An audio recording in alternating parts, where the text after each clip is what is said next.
Sir 2 తారీఖు వాళ్ళు application పెట్టుకుంటే 3 తారీఖు పోలీసులు తిరస్కరించారు. 4 తారీఖు హీరో కానీ హీరోయిన్ కానీ సినిమా ప్రొడ్యూసర్స్ కానీ ఎవరు థియేటర్ రావడానికి వీల్లేదు.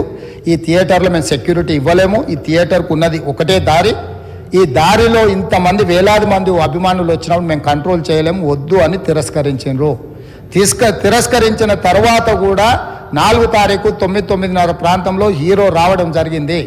రావడం కారులో వచ్చి థియేటర్లో పోయి సినిమా తెచ్చి మళ్ళీ కారులో వెళ్ళిపోతే పెద్దగా ఇంత ఇబ్బంది జరుగుతుండేనేమో లేదో నాకు తెలియదు.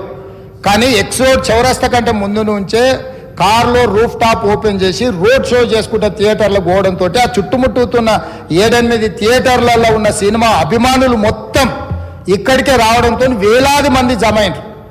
ఆ గేట్ ఒక్కసారి హీరో కారు లోపలికి పంపించడానికి ఆ ఉన్న గేటు తెరవడంతో వేలాది మంది ఒక్కటేసారి ఉప్పెనలాకి వచ్చారు. ఆ ఉప్పెనలో చనిపోయిన రేవతి, ఆమె కొడుకు, భార్య, భర్త, కూతురు వాళ్ళు అలాగైపోయి కొడుకు తల్లి ఒక పక్కన పోయి ఆ జనాల నుంచి తప్పించుకొని టికెట్ చేసుకొని ఆ తొక్కిసలాటలు హీరోను థియేటర్ లోపలికి తీసుకుపోవాలనుకున్న టైంకి అతను బండి మీద రోడ్ షో చేసి దిగేటప్పటికి వేలాది మంది హీరోని కలవడానికి చొచ్చుకొచ్చారు ముందుకు. అసలు అంటే ఈ రకమైన వాతావరణంలో అతన్ని లోపలికి తీసుకువెళ్ళాల్సిన సందర్భంలో అతను ప్రైవేట్ సెక్యూరిటీ ఇవాళ మనం ఫంక్షన్లలో బౌన్సర్లు అని మనం చూస్తూ ఉన్నాం. 50-60 మంది సరిగ్గా లెక్క తెలియదు, 50-60 అని అంటున్నారు, నెంబర్ 4 ఎక్కువ తక్కువ. ఆ బౌన్సర్లు అందరు మీదికి వచ్చే అందరు అభిమానులను విపరీతంగా అడ్డంగా ఎట్లా పడితే అట్లా తోయడంతో అటు నుంచి అభిమానులు హీరోని చూడాలి, కలవాలని ఒకవైపు నుంచి వాళ్ళని హీరో దగ్గరికే రానియొద్దని ఆయన ప్రైవేట్ సెక్యూరిటీ వెనక్కి నెట్టడం వల్ల ఈ తొక్కిసలాటలో హీరో థియేటర్కి వెళ్ళి లోపలికి వెళ్ళి చూసినాక పోలీసులు ఈ మొత్తం క్రౌడ్ని ఈ మొత్తం అక్కడ ఉన్న జమైన జనాలను అందరిని కూడా తీస్తే ఒక తల్లి కొడుకు అక్కడ శవాలుగా పడి ఉన్నారు. ఆ తల్లి అంత తొక్కిసలాటలు కూడా నేను ఆ వీడియో చూసిన ఆ తల్లి లోపలికి వచ్చినప్పుడు కొడుకు చేయి పట్టుకొని ఎంత జాగ్రత్తగా కొడుకుని తీసుకొని వస్తుందో తల్లి ప్రేమ ఎట్లుంటుందో అక్కడ నాకు చూసి నాకు అర్థమైంది. ఆ శవాలుగా మారిన తల్లి కొడుకు చెయ్యి ఇడవలే అధ్యక్ష, అట్లే చెయ్యి బిగ్గర పట్టుకొని పోలీసు వెళ్ళి చూస్తే ఆ తల్లి ఆ పిల్లగాడు ఆ తల్లి ఆ చెయ్యి వదలకుంటే కన్నబిడ్డను పట్టుకుని తల్లి చచ్చిపోయింది అధ్యక్ష. అట్లాంటి సిచ్యువేషన్లో పోలీసులు తల్లిని కొడుకుని హాస్పిటల్కి అక్కడ ఫస్ట్ ఎయిడ్ ట్రీట్మెంట్ చేసిండ్రు. పోలీసులు ఏం డాక్టర్లు కాదు, హుటాహుటిన తరలించిండ్రు. హాస్పిటల్కి వెళ్ళిన తర్వాత తల్లి చచ్చిపోయింది, పిల్లోడు కోమాలు ఉండు. ఆల్మోస్ట్ పోలీసులు పిల్లవాడు కూడా చచ్చిపోయింది అనుకున్నారు. బ్రెయిన్ డెడ్ అయింది, ఆక్సిజన్ అందక ఆ అబ్బాయికి. సో ఆ సిచ్యువేషన్లో వెనక్కి పోలీసులు వచ్చి హీరో గారికి విషయాన్ని తెలియజేసి హీరో గారు వెళ్ళిపోతే హీరో ఎందుకు వెళ్ళిపోవాలనుకున్నారు పోలీసులు అంటే ఇంకా వేలాది మంది అభిమానులు అక్కడనే ఉన్నారు. హీరో గారు థియేటర్లో కూర్చొని ఉండడం వల్ల సినీ ప్రముఖులు ఉండడం వల్ల ఈ బయట జమైన వేలాది మంది అభిమానులు అక్కడ నుంచి పోకుండా అక్కడనే ఉండడంగా థియేటర్ లోపల కూడా బాల్కనీలో టాప్ బాల్కనీలో హీరో కూర్చుంటే నేల కింది నుంచి పై వరకు వెనక్కి తొక్కుట పైకెక్కి హీరో చేతులు కలపాలని కోతులు ఎగబడ్డట్టు కోట మీదకి కోతులు ఎగబడ్డట్టు ఉల్టా పైకి తొక్కిసలాట జరిగింది అధ్యక్ష. థియేటర్ వాళ్ళు పోలీసులను హీరో దగ్గరికి వెళ్ళి చెప్పడానికి కూడా అనుమతి ఇవ్వకుండా థియేటర్ వాళ్ళు పోలీసులను బ్లాక్ చేశారు అధ్యక్ష.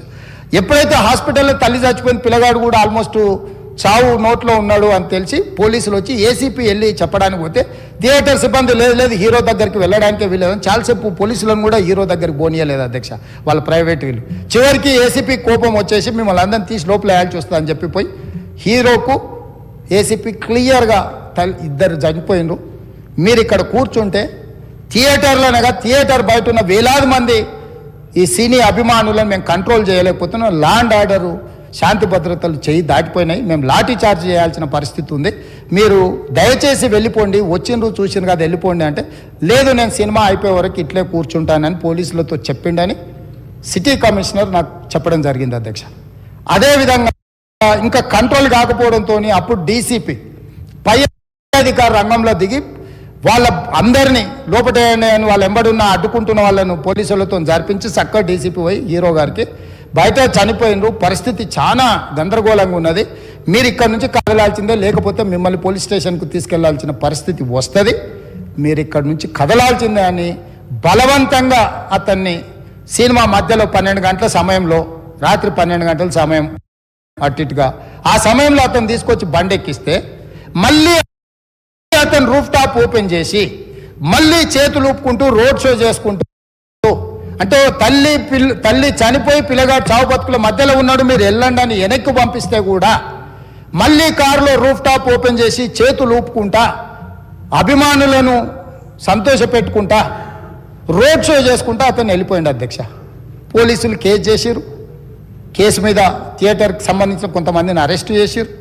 అరెస్టు చేసి 10-11 రోజుల తర్వాత పోలీసు హీరో గారింటికి వెళ్ళిండ్రు. మీరు కూడా కేసులో A11 మీ మీద కేసు ఉందని చెప్పడానికి పోలీసులతో దురుసుగా ప్రవర్తించిండు. మీరు ఆ వీడియోలన్నీ కూడా చూసిండ్రు. ఆ పరిస్థితిలో చట్టాన్ని అమలు చేసే పోలీసులు ఆల్రెడీ ప్రాణాలు పోయినాయి, ఒక నిరుపేద తల్లి చనిపోయింది, కొడుకు చావు బతుకుల మధ్యలో ఉన్నాడు. ఆ రోజు కోర్టుల కేసులు కూడా వస్తున్నాయి. కోర్టుకు కూడా మీరు విచారణలు ఏం చేసిండ్రని కోర్టుకు కూడా పోలీసులు జవాబు చెప్పాల్సిన పరిస్థితి ఉండే అధ్యక్ష. దాంతో మాట్లాడితే వాళ్ళు చాలా బాధ్యతారహితంగా సమాధానాలు ఇచ్చారని మా పోలీస్ సిబ్బంది చెప్తున్నారు. దాంతోనే అతన్ని పోలీస్ స్టేషన్ తీసుకెళ్ళారు అధ్యక్ష. ఇక్కడి వరకు ఒక హీరో, ఒక థియేటర్లో జరిగిన సంఘటనలు, వీటన్నిటి నేపథ్యంలో పోలీసులు వాళ్ళ విధి నిర్వహణ నిర్వహించారు అధ్యక్ష. ఎప్పుడైతే అతను పోలీస్ స్టేషన్కు తీసుకెళ్ళిరో కొన్ని రాజకీయ పార్టీలు పైశాచికంగా ఎంత నీచంగా నన్ను తిట్టుకుంటా పోస్టులు పెట్టినరంటే, అంటే తెలంగాణ समाजంలో मलकपेट बलाला साहब के कॉन्स्टिट्यूंसी के वोटर है, उन लोग मलकपेट के छोटे नौकरी, उसका नौकरी अकबर साहब वो 30,000 नौकरी करता है, उसके परिवार में कोई कमाई नहीं है, एक टिकट 3,000 रुपए में खरीदा, वो बच्चा उनका फैन है बोल के उनके परिवार 12,000 रुपए रखकर 4 टिकट खरीद के पिक्चर को गए.